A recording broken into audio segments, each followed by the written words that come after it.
MP board के class 10th के विद्यार्थियों, देखिए जिस घड़ी जिस वक्त का आप बेसब्री से इंतजार कर रहे थे 21 मार्च के लिए विज्ञान के प्रश्न पत्र का, तो इस वीडियो में मैं आपके लिए विज्ञान का प्रश्न पत्र Hindi medium plus English medium दोनों क्लासों के लिए फुल सॉल्यूशन के साथ में लेकर आई हूँ।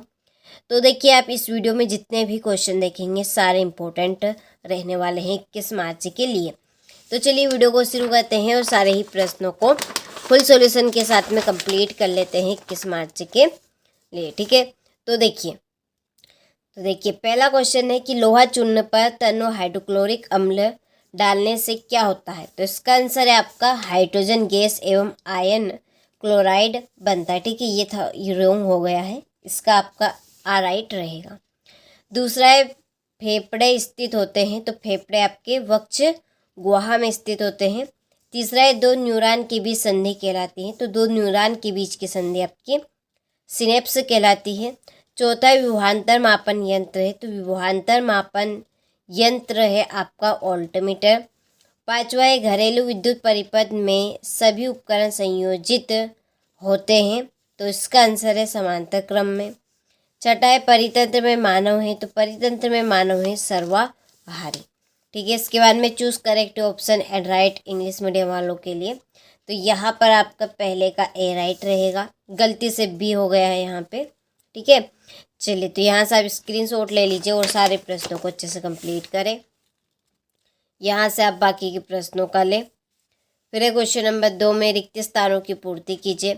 पहला है कि अम्ल एवं क्षार एक दूसरे को उदासीन करके लवण एवं खालिस्तान का निर्माण करते हैं, तो किसका निर्माण करते हैं, जल का। दूसरा है खालिस्तान यौगिकों में समावयवता का गुण पाया जाता है, तो किसका, कार्बनिक का। तीसरा है पलकों का झपकना खालिस्तान क्रिया है, तो पलकों का झपकना प्रत्यावर्ती क्रिया है।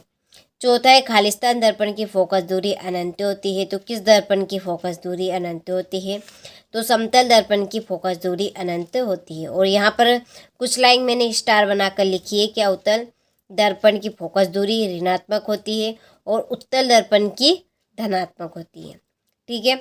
चलिए इसके बाद में है पांचवा, एक आदर्श आमीटर का प्रतिरोध खालिस्तान होता है, तो एक आदर्श आमीटर का प्रतिरोध शून्य होता है। छठा है विद्युत में तार में खालिस्तान रंग का विद्युत रोधी आवरण होता है, तो इसका आंसर है आपका लाल।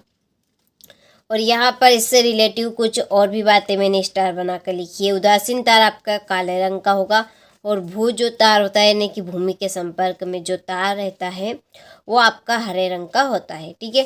तो इस तरह से हमने रिक्त स्थान कंप्लीट किए हैं, तो स्क्रीनशॉट आप ले अच्छे से कंप्लीट करें।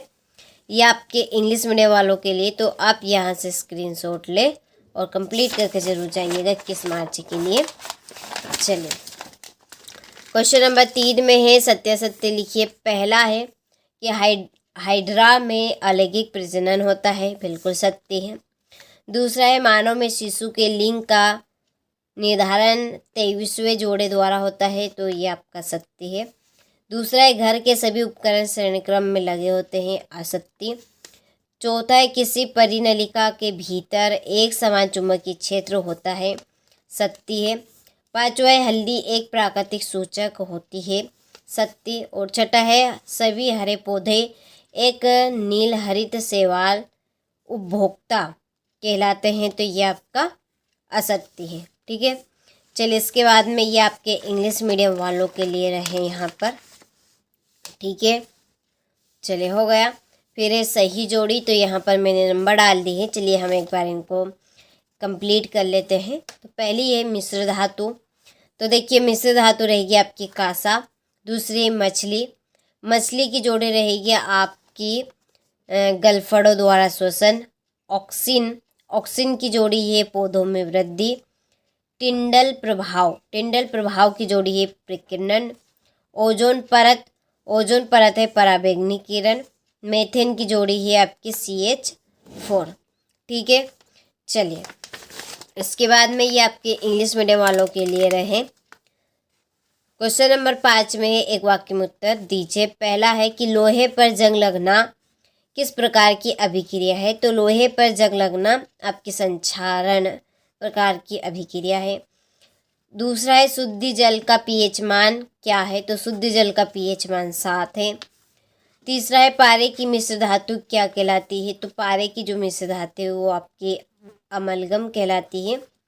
प्रजनन किसे कहते हैं? तो देखिए अपने समान संतति यानी कि संतान पैदा करना ही प्रजनन कहलाता है।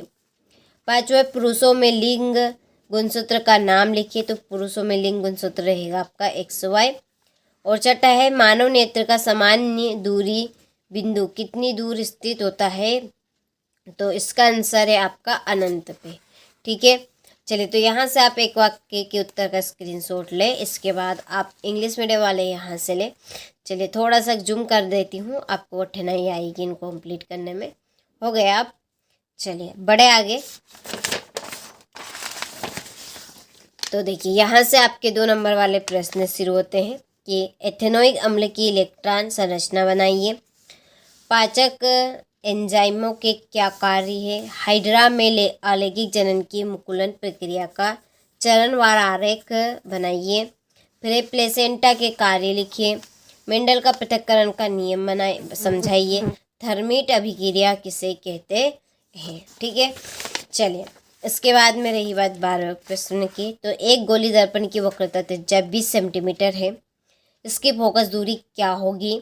तो ये आपका न्यूमेरिकल क्वेश्चन है। सूर्योदय एवं सूर्यास्त के समय सूर्य रक्ताभ क्यों प्रतीत होता है? ठीक है, और किसी चालक का प्रतिरोध किन किन कारकों पर निर्भर करता है? ठीक है, ये इसका अथवा है। निम्न लिखित के दो उपयोग बेकिंग सोडा और विरंजक चूर्ण। ठीक है, इनके आपको दो उपयोग लिखने हैं। चलिए छठा है प्लास्टर ऑफ पेरिस के उपयोग लिखिए। साइक्लोपेंटेन का सूत्र एवं इलेक्ट्रॉन बिंदु संरचना क्या होंगे? धातुओं के भौतिक गुण लिखिए। इसके बाद में 19वां 3 पादप हार्मोन के नाम एवं कार्य लिखिए। ठीक है, चलिए इसके बाद में है 20वां चुंबकीय क्षेत्र रेखाओं के कोई 3 गुण बताने हैं। ये आपका 21वां।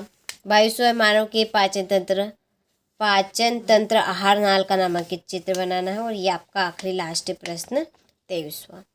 ठीक है, तो अच्छे से आपने स्क्रीनशॉट ले लिया होगा, अच्छे से कंप्लीट करें। इंपॉर्टेंट क्वेश्चन ही दिए हैं आपको 21 मार्च के दिन आने वाले। ठीक है, तो सारे का अच्छे से स्क्रीनशॉट ले लिया होगा।